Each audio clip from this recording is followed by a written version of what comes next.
All right, joining us today is none other than the Godfather of MMA, the world's most dangerous man, Ken Shamrock. Ken, welcome to the show. Well, hey, thanks for having me on. Now, Ken, before we get right into it, I mean, few people may realize the hardships you've encountered as a child. You rose through adversity to become very successful.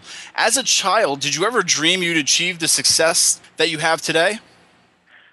Well, as a child, I mean, especially when you living on the street and, living in a car and stealing food and getting those things, you really don't even think about the future. You basically think in the moment.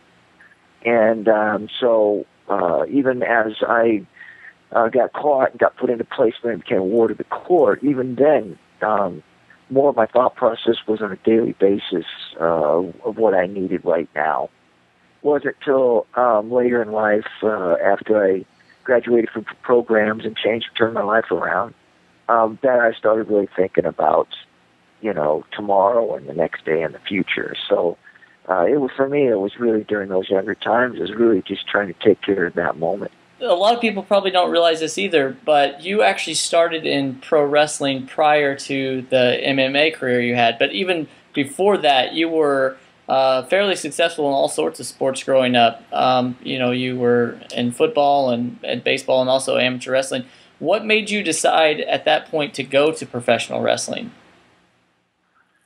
Well, I played football, and because of my background and my upbringing is I didn't have the education I needed to move into a university. So to play at that Division I level at football, I was good enough to do that, but I just couldn't pass the SAT scores to get into the universities because of my background and the education that I lacked growing up. So my path ran short of basically my athletic ability going anywhere. So I had to look at other venues and other avenues to really excel and be a part of whatever it is that I chose to do. It wasn't going to be sitting behind a desk. That's not what excited me. What really I wanted to do was compete and be in front of people and make people happy and cheer and scream and yell. So that's kind of what I was driven to. Whether it was in pro wrestling or whether it was in a boxing match, tough man contest, or whether it was in front of football playing or whether it was fighting.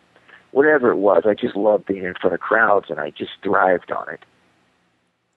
All right. Now, Ken, I read somewhere that, it was during your time in Japan that you first became interested in MMA.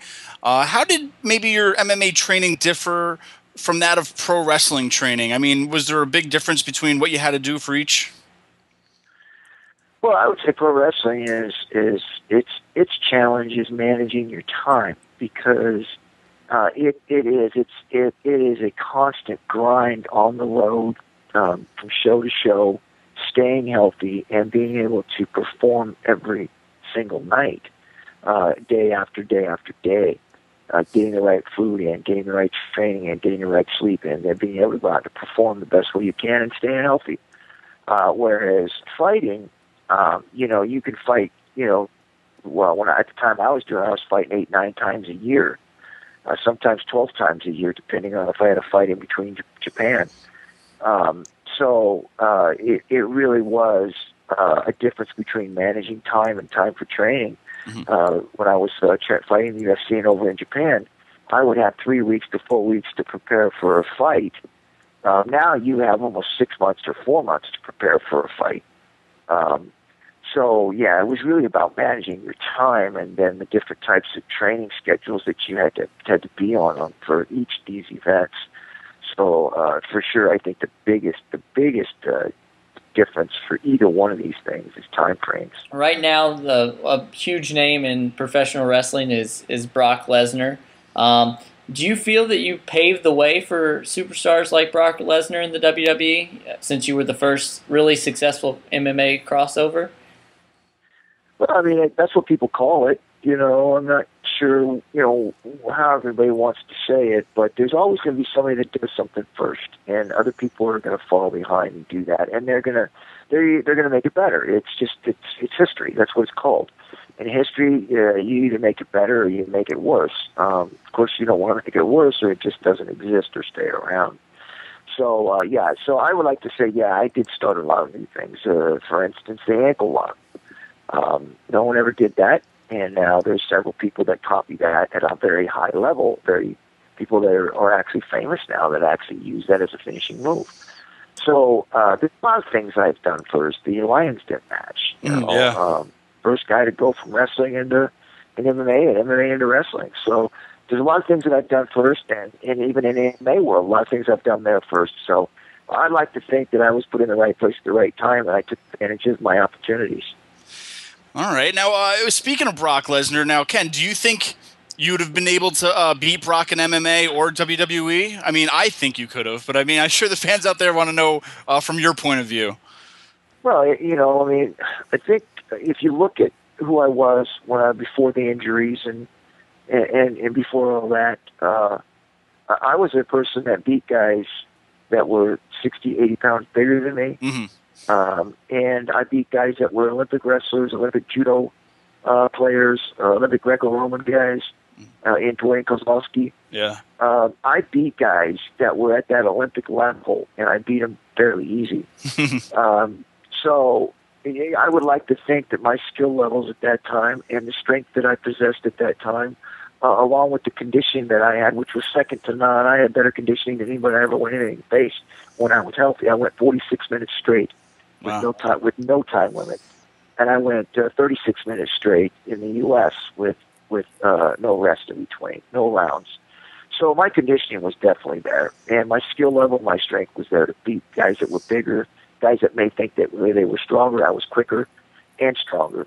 So, yeah, I think if you look at the matchup and you look at how I was when I was healthy and the strength that I had and the size and the quickness, Brock Lesnar doesn't stand a chance. But at the same time, in the same sentence, I believe that Brock Lesnar, if he would have been trained properly and brought in properly and been able to have been groomed properly, could have been the best heavyweight champion of all time. But I believe he was rushed. He fought guys he shouldn't have been fighting at that level at that point in time in his career. And he got pushed fast. So, but again, there's just an opinion, and you can agree with it or not. All right. So, Ken, I have often wondered this, especially, and I'm sure every MMA fighter or even pro wrestler would be different. But did you ever have any pre-fight rituals? No, I really didn't believe in that. I did things that came to me, and it felt right, and it helped me prepare. But it was never anything that was the same thing over and over again. All right. Ken, when you wrestled, do you think it was behind the scenes or backstage? Did you know guys in WWE, who you thought, wow, these guys could have probably made it in the UFC? I mean, is there anybody that comes to mind that you thought who's really tough? Yeah, I thought Steve Blackman probably could have done something. And I think a lot of other guys, even The Undertaker, just other guys that I've seen in there, and there's many more that I believed that were athletes at one time before they got into pro wrestling. And pro wrestling was something they wanted to do, and they took that venture.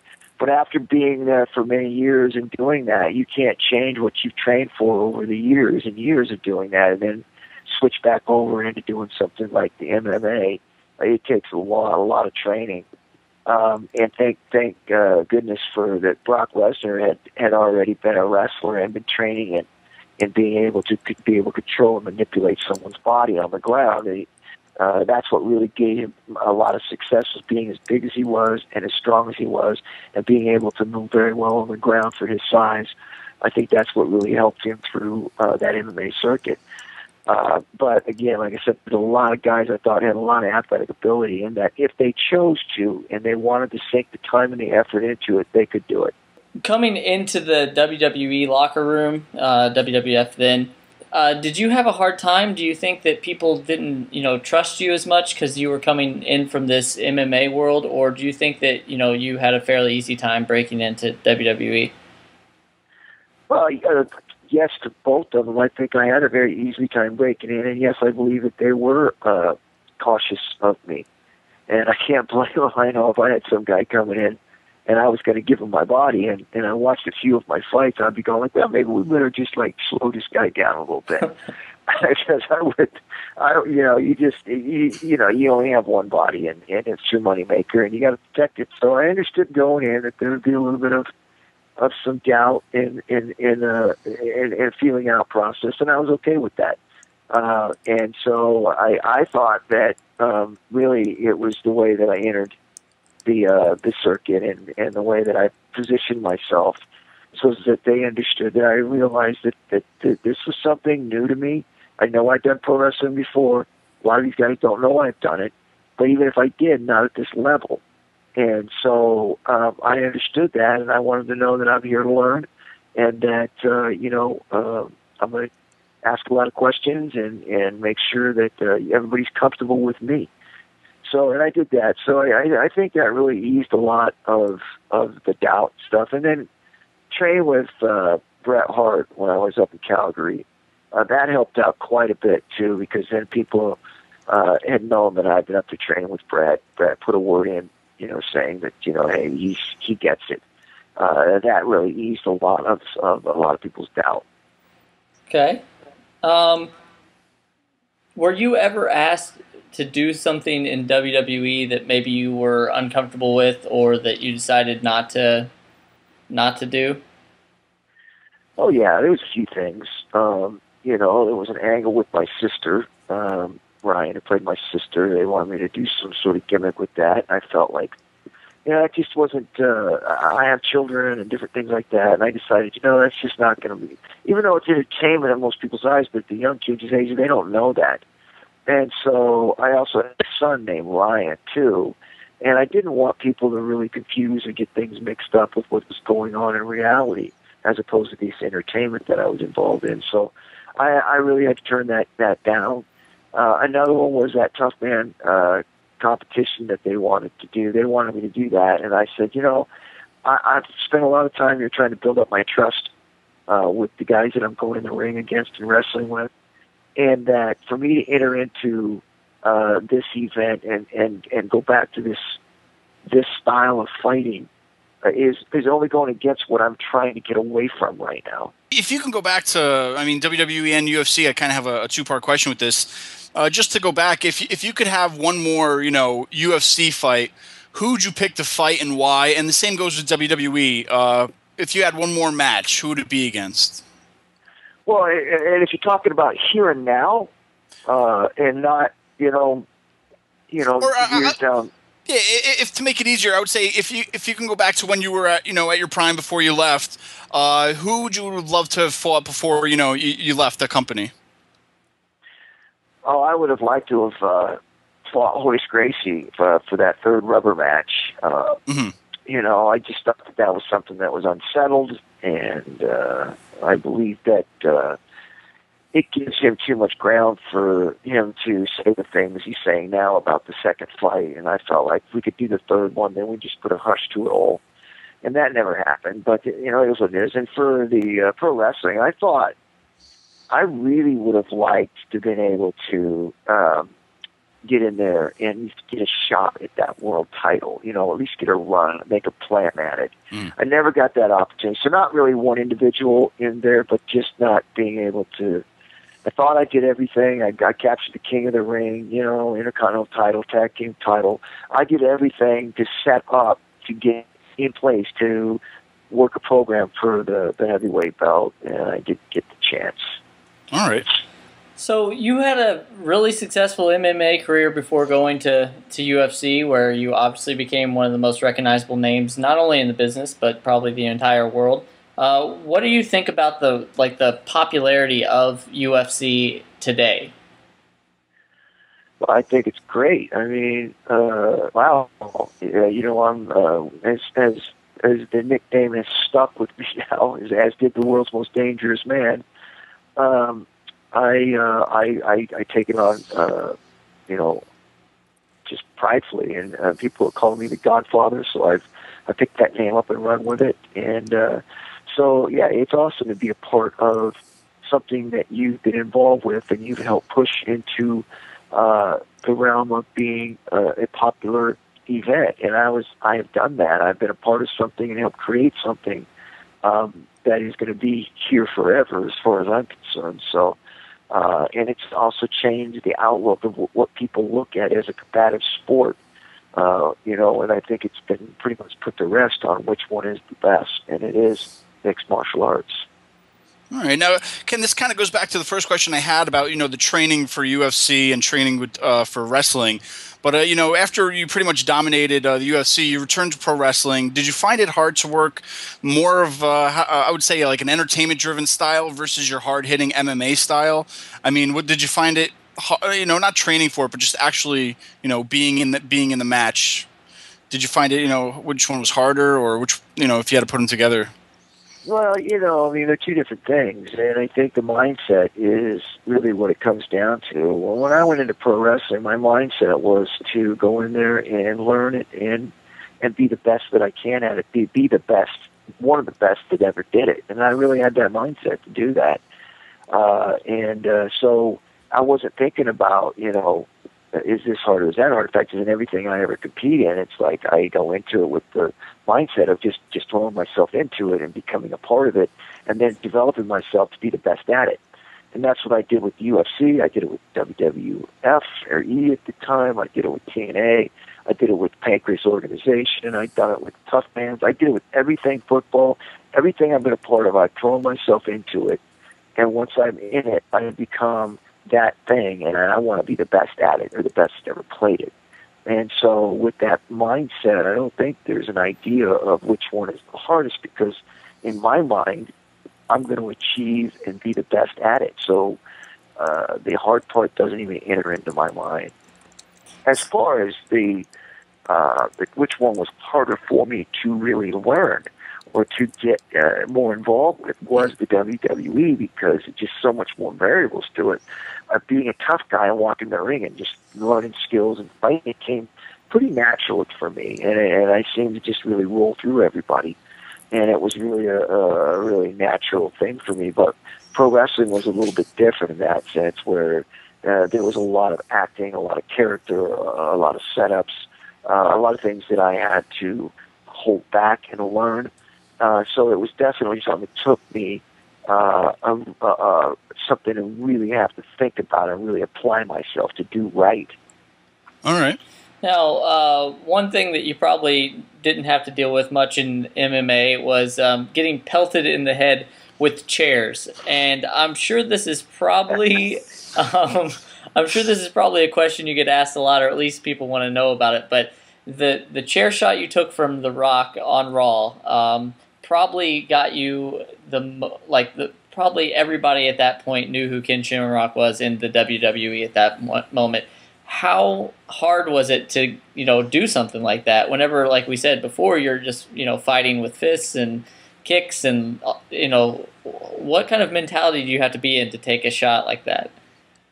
Well, and again, like I said, there are things like the ankle lock and different submission holds that I did first there that other people are doing, and that face shot was one that I developed. That was the one that I brought to the table. I told The Rock, hit me in the face, and he looked at me, I was crazy, and I said, no, just do it.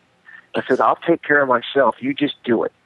And so he did it, and I took care of myself, and everybody just kind of blew up, and they thought it was like crazy and nuts. But in reality, it was a lot safer for me to see it coming than it was for somebody to hit me on top of the head or the back of the head, because I couldn't see it.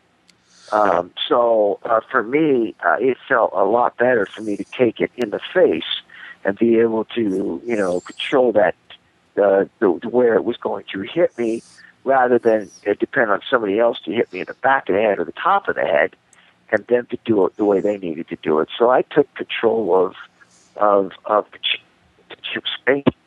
So I'll take care of the rest. All right. Now, Ken, you enjoyed a lot of success working in the WWE with such guys as Owen Hart, British Bulldog, like we just talked about, The Rock, and even Shawn Michaels.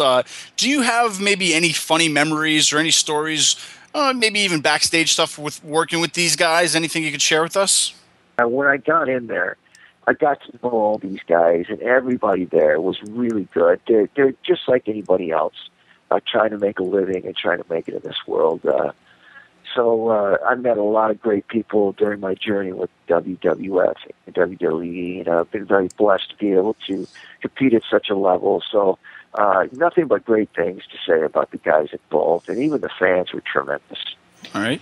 Now, obviously you've kind of dominated both UFC and WWE.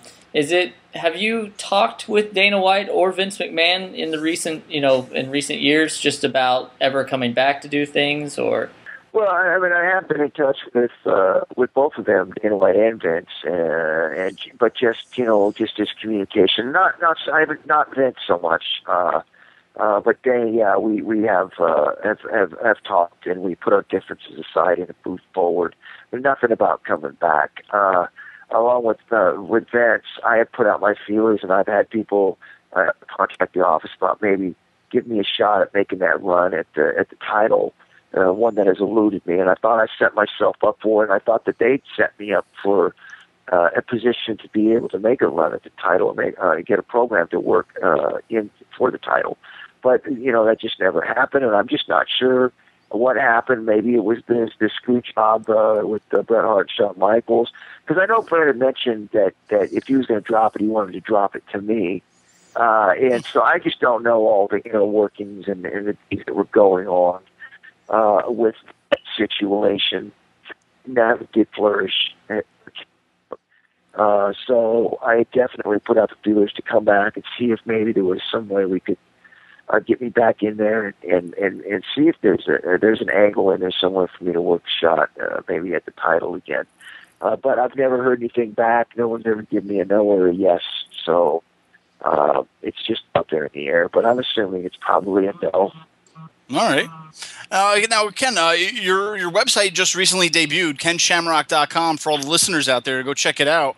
Is there anything you want to tell the fans of what they should be checking out on the site or what they could expect? Well, first of all, the site is tremendous. I mean, it's really easy to get into. There's a lot on there. There's a lot of information, a lot about my history, my background, my professional career, things that I have been involved with. There's also 2 sets of shirts on there that you can actually purchase. We all have a shirt line out now, and actually it's pretty cool because one of them says Godfather, and then it has an instruction on what the Godfather means, and then it has me one on there with the championship belt. So there's a lot on there. There's also a spot on there where it's kind of a new thing I'm into, but I believe it's something that a lot of people can actually get into it. It's the stock and trade.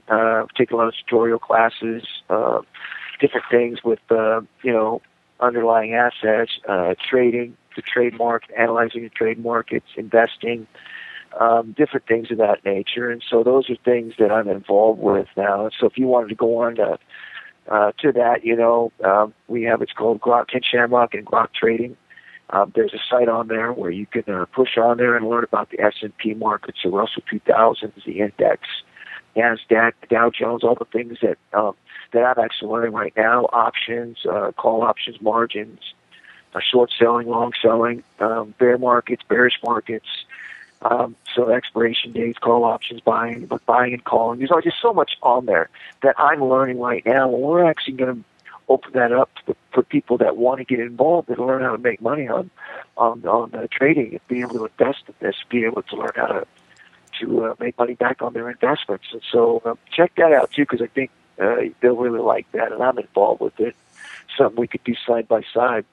There also on the page there, which is I think a lot of people are finding interesting, is we have an Easter egg on there, which is a spot you would click on, and it would actually put you onto a secret page, which is something that you have to find. We've had one person so far find the Easter egg. I'm trying. I've been trying every day.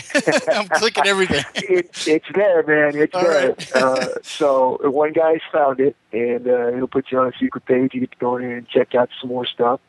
But the site's very fun. It's very easy to use, and it is a way for me, which is something that I feel is important, a way for me to stay in contact with my fans. Being able to show the appreciation over the years of the support they've given me. So I want this site to be as fun as possible. We're adding I believe it's next week or the week after that, we're in the process of adding maybe a podcast on there where we could do different types of interviews. We could talk to people. So there's more of a intervention between me and the fans also on this site. So we're looking forward to that too, to make it a lot more fan friendly and fan friendly. So we're looking for that, man. It's going to be fun. Check out the site. It's KenShamrock.com. It's also got my Twitter to it, Facebook, Instagram, all the social media stuff that you need on there. We've got all that hooked up there. So looking forward to people going on there at KenShamrock.com. Come on aboard, man, and enjoy the site, man, and let's have some fun. All right, awesome. And Ken, one last question before we go. If you could give any piece of advice to all your fans across the world, who are probably up and coming wrestlers or MMA, fighters or anybody like that, if there's one thing you could probably let all of them know, getting into the business, is there anything you would just love to let them know right now?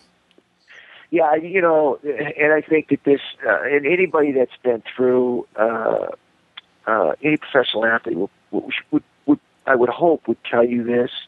First of all, make sure you get your education. And second, and most of all, make sure that you have something to fall back on, because not everybody is going to go through and get what they think they're going to get out of being a professional athlete. You could get hurt. You couldn't achieve the things that you thought you might have been able to achieve just by not getting the opportunities. So not because you're not good enough, because obviously there's a lot of guys out there that were good enough. They just didn't get the opportunity or they got hurt. So make sure you have something to fall back on, that if things go south on you, that you're not going to be left out hanging to dry it and you don't have anywhere else to go. Sure, definitely. Ken, thank you so much for joining us. Well, hey, listen, I appreciate it, man. And also, too, again, love to see you guys hook up on KenShamrock.com. Check out that grok trading, because that's something I'm doing. We can do it side by side. Love to see you guys, and God bless.